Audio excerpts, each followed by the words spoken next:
I lost my wife because of our son's addiction. His return story brought us back together. I, 58M, never thought I'd be sharing this story, but after what happened today, I feel like I need to get it off my chest. My hands are trembling as I type this, and I've already gone through 3 drafts trying to find the right words. For the past 15 years, I've watched my son's addiction tear our family apart piece by piece, like a hurricane that just wouldn't end. It started in high school with what we thought was just typical teenage rebellion. Staying out late, dropping grades, new friends we didn't know. He'd been such a good kid before that. Honor roll, baseball team. The kind of son who'd help elderly neighbors with their groceries without being asked. The change was so gradual we barely noticed at first. Junior year, his grades started slipping. Not failing, just B's turning into C's, then C's into D's. When we tried to talk to him about it, he'd get defensive, slam doors, storm out. We chalked it up to teenage angst. His guidance counselor suggested it might be stress about college applications. We hired tutors, thinking that would help. Looking back, I can see all the signs we missed, all the red flags we explained away because we couldn't face the alternative. By senior year, money started disappearing from our wallets. Small amounts at first, 20 here, 50 there. My wife and I actually argued about it, each thinking the other was taking cash without mentioning it. Then his younger sister's iPad vanished. He claimed someone must have broken in, but the doors were all locked, no windows broken. Still, we believed him. We wanted to believe him. College was when everything fell apart completely. We'd been so proud when he got accepted to state. He was the first in my family to go to university, and we'd saved since his birth to make it happen. 3 weeks into his first semester, the dean called. He hadn't been attending classes. His room was empty. When we finally tracked him down, he was living in some rundown apartment with people we'd never seen before, looking like he hadn't slept in days. That was our first experience with rehab. $30,000 for a 90-day program that was supposed to fix everything. He seemed better when he came out, clear-eyed, full of promises and plans. He moved back home, started community college classes. For 6 months, we thought we had our son back. Then my wife's credit card bill came with $5,000 in charges we couldn't explain. Gift cards, electronic stores, pawn shops. When confronted, he broke down, admitted he'd relapsed. Back to rehab he went, this time with a different program, different promises, different hopes. This cycle repeated for years. The lies got bigger, the schemes more elaborate. He'd steal from one of us to pay back the other. He'd forge checks, take out credit cards in our names. Each time we caught him, he'd cry, promise to change, swear this time was different. And we believed him every single time. Because what else could we do? He was our son. The worst part wasn't the money, though God knows he took enough of that. It was watching the light die in my wife's eyes every time the phone rang late at night.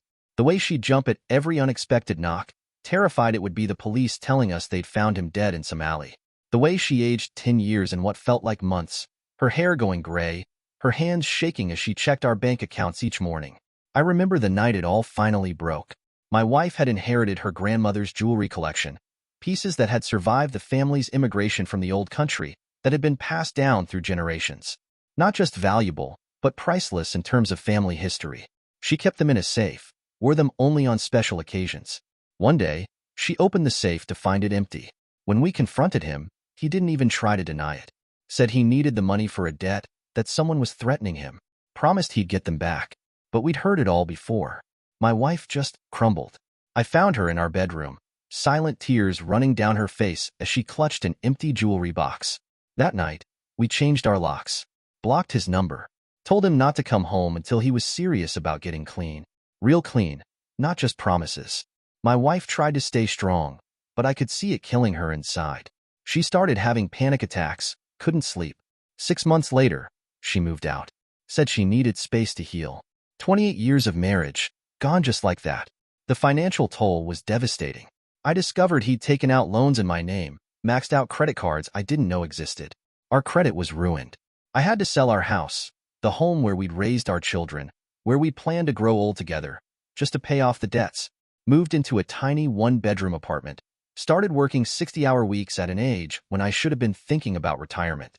Some nights, after my late shift ended, I'd drive past the places where other parents had spotted him. The sketchy motels, the known drug corners. Sometimes I'd park and wait for hours, just hoping to catch a glimpse of him, to know he was still alive. I never saw him. My ex-wife begged me to stop, said it was destroying me, but how do you just stop looking for your child? I tried to keep tabs on him through mutual acquaintances. Heard he'd been arrested a few times, always minor charges that got dropped. Overdosed twice, but somehow survived. Each time I got news like that, I'd reach for my phone to call my ex-wife, then remember we weren't together anymore. The distance between us grew wider with each passing year. Then last week, I got a text from an unknown number. Dad, I'm 9 months clean. Can we meet? I'd heard those words before, so many times. But something felt different about this message. Maybe it was the timing, middle of the day, not 3 a.m. like his usual desperate calls. Maybe it was the simplicity of it, no long explanations or excuses. After 3 days of debating with myself, I agreed to meet at a diner, neutral territory, public place, easy to leave if things went bad. He was already there when I arrived, sitting in a booth by the window. The first thing I noticed was how normal he looked. Clear eyes, clean clothes, healthy weight. His hands weren't shaking anymore. He stood up when he saw me, and for a moment, we just stared at each other.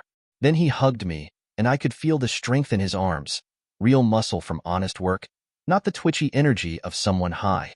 We sat down, ordered coffee.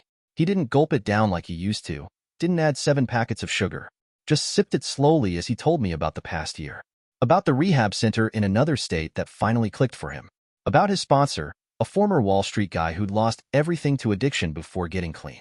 About the construction job he'd held down for 6 months now, and the night shift he'd picked up at a warehouse. I listened, trying to keep my heart from hoping too much. I'd heard similar stories before, seen him this clear-eyed and convincing. I waited for the inevitable ask. Money for an apartment, a loan for a car, just something to help him get back on his feet. Instead, he handed me an envelope.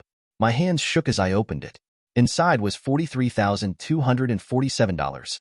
Every penny he'd stolen from us, tracked meticulously in a spreadsheet. He'd been working double shifts, living in a shared room, eating ramen noodles to save up. Each payment was documented, every debt accounted for. There was also a sealed letter addressed to his mother, and a photo that made my heart stop, my wife's grandmother's jewelry, all of it. He'd spent months tracking down every piece through pawn shops and private buyers. Some had been sold multiple times, passed through several hands. He'd worked overtime, saved every penny, negotiated with buyers to get them back. Not just the valuable pieces, but all of them, even the simple silver locket that had been his great-grandmother's first purchase in America. I know this doesn't fix everything, he said, his voice steady but quiet. But I want to try. Really try, not just say the words this time. I'm sitting in my apartment now, staring at that envelope. My son's addiction cost me my marriage, my home, and nearly my sanity. Every time I think about the years we lost, the pain we endured, I want to scream. But today, for the first time in 15 years, I have hope. Real hope, not just desperate wishes.